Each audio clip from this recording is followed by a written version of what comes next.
melihat tanaman padi kita yang amat sangat subur, anakan banyak dan produktif seperti ini, itu tentunya akan amat sangat senang. Tapi perlu diketahui juga lur ya, kalau anakan banyak kayak gini terus juga produktif, kita juga harus melakukan pencegahan yang akan kita lakukan supaya nanti kedepannya tanaman kita itu tetap sehat dan tetap terhindar dari penyakit. Nah, untuk tanaman kayak gini biasanya itu rawan terhadap serangan dari penyakit patah leher dan juga beluk lur ya. Jadi tanda-tandanya itu apa kalau tanaman kita itu terserang? Itu kayak gini lur. Biasanya kalau ada tanda-tanda beluk itu kayak gini, ini tanamannya itu keluarnya tidak merata ataupun kuning-kuning, itu biasanya telur dari hama ularnya itu baru menetas. Ini kayak gini. Ini kan tidak merata lur ya. Terus kalau hama pekeknya atau patah leher itu ditandai dengan ini, tanamannya itu kuning pucuknya, terus ada ini bercak-bercak kayak gini, ini dinamakan adalah bercak daun. Gimana cara kita untuk menanggulangi atau untuk memperbaiki ini? Langsung aja disimak di dalam videonya dulur. Assalamualaikum dulur, berjumpa lagi ya di channel kita, channel petani muda lur ya. Ya dulur, aku mau ngucapin terima kasih bagi sedulur-sedulur yang sudah subscribe. Bagi sedulur-sedulur yang belum subscribe, aku minta tolong lur ya, minta tolong di subscribe. Salam tani muda, salam tani milenial. Ya dulur, ini adalah tanaman yang sudah berumur 36 HST ini lur, berjenis IP32 ya. Nah kayak gini. Untuk usia 36 HST ini bisa dilihat nih, untuk perkembangannya, anakannya pun ini sudah mulai produktif atau sudah mulai masuk masa peralihan ya, dari vegetatif beralih ke generatif. Nah, untuk itu alangkah baiknya kita nanti mau melakukan treatment supaya untuk pencegahan dari hama. Hamanya apa? Ya dulur, hama beluk ataupun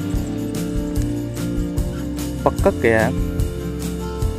Nah, untuk pencegahannya itu nanti terus treatment apa yang akan kita berikan atau pestisida apa yang akan kita berikan. Nah, sebelum kita masuk dalam pembahasan, alangkah baiknya bagi sedulur-sedulur yang suka nanti bisa di like, yang belum jelasnya bisa ditanyain di kolom komentar, dan yang belum subscribe tentunya ya di subscribe lur ya, hehehe.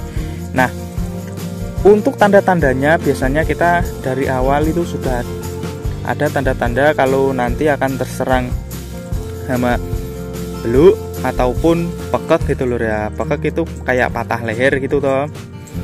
Kalau beluk itu hama putih atau malainya itu putih tidak berisi dan udah kepangkas di batangnya gitu ya. Nah, untuk tanda-tandanya nih kita melihat lur ya, tanda-tanda adanya beluk, jadi kita mereviewnya gitu ya. Nah, tanda-tanda adanya beluk itu kayak gini lur. Nah kayak gini ya. Ini tuh biasanya kuning di tengah-tengah kayak gini, terus biasanya terus ini ke atasnya itu juga kuning. Itu biasanya terjadi karena penetasan telurnya gitu lur ya. Ini tuh biasanya ditandai kayak gini. Kalau mau terjadi kena beluk ya kayak gini. Terus ini ada juga ini yang mati ini. Kayak gini. Kalau kayak gini, ini bercat daun, ini yang nanti akan menyebabkan terjadinya patah leher ya. Jadi kita ini pembahasannya pencegahan patah leher dan pencegahan beluknya itu dijadikan satu biar tidak panjang atau dulur-dulur bisa langsung antisipasi jadi bebarengan gitu ya. Nah kayak gini, ini hampir setiap pohon itu ada ini lur, atau setiap rumpun ya. Nah kayak gini ya. Ini kan kayak gini ya.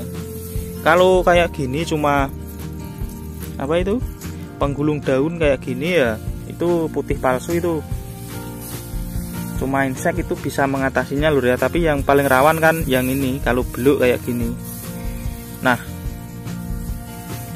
untuk itu kita gimana treatmentnya? Yuk dulur, kita langsung aja masuk dalam pembahasannya ya. Monggo disimak dulur.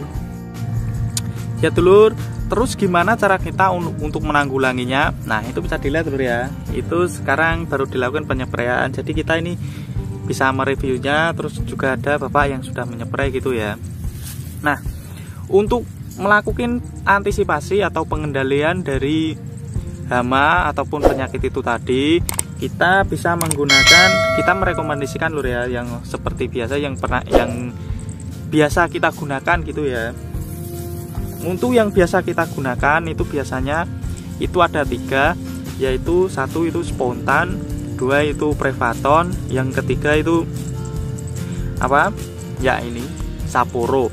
Untuk 3-nya ini kan bahan aktifnya kan berbeda-beda ya. Kalau spontan kan dimehipo, terus juga ini Saporo adalah emamectin benzoat. Nah, untuk dosisnya, kalau kita mau menggunakan spontan langsungan prevaton ataupun Saporo ini dosisnya tentunya berbeda-beda lur ya. Kalau kita mau menggunakan spontan itu kita bisa menggunakan dosis 30 sampai 35 mili per tangki 16 liter. Tapi kalau kita menggunakan apa itu prevaton, itu kita bisa menggunakan dosisnya itu sekitar 13 atau 10 sampai 13 mili per tangki 16 liter. Kalau kita menggunakan Saporo ini kita cukup menggunakan 10 ml lur. Karena apa? Ini kan kalau Saporo kan golongannya kan atau dosisnya itu cukup tinggi lur ya. Ini kan 52 gram per liter.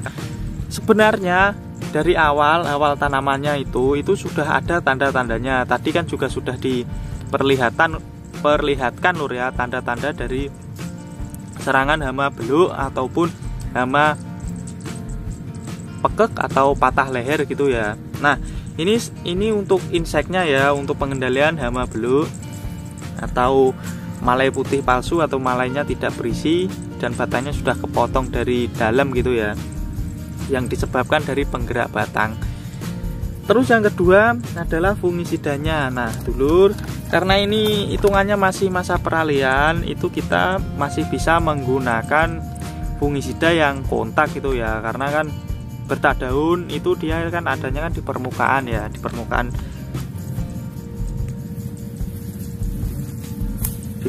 daun ini ya lur. Ini kan bisa dilihat. Ini kita pengendaliannya menggunakan fungisida kontak itu masih bisa, karena kan tanamannya itu masih belum ada malainya ya, atau masih masih hamil pun itu masih bisa kita menggunakan fungi kontak.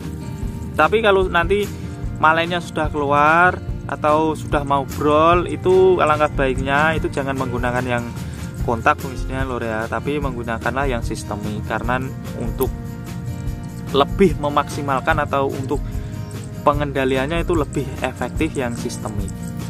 Nah, karena kita itu seperti biasa pengen mengirit ya, kita pakai kontaknya dulu. Kontaknya itu adalah ini lur ya, kita menggunakan antrakol yang berbahan aktif propinep. Ini bertujuan untuk ini kan yang sudah kenal lur ya, ini tidak menyebar atau tidak menular di tanaman-tanaman yang lain. Karena kan kalau sudah rumputnya banyak kayak gini, apalagi anakannya itu juga banyak, itu pasti kan gini lur ya, bersentuhan kayak gini. Ini kalau bersentuhan kayak gini kan otomatis nanti kan ini jamurnya kan akan menular ke tanaman yang sebelahnya. Kalau tidak diantisipasi, ini menular terus menular dan terus seterusnya kan bisa sampai ke semua lahan gitu ya. Walaupun nanti terkenanya itu cuma sedikit-sedikit, tapi kan kalau nggak cepat-cepat ditanggulangi juga akan membludak gitu lur ya.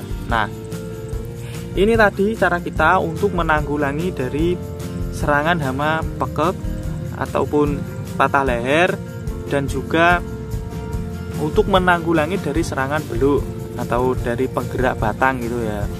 Nah, bagi sedulur-sedulur yang masih belum jelasnya, langkah baiknya ditanyakan di kolom komentar lur.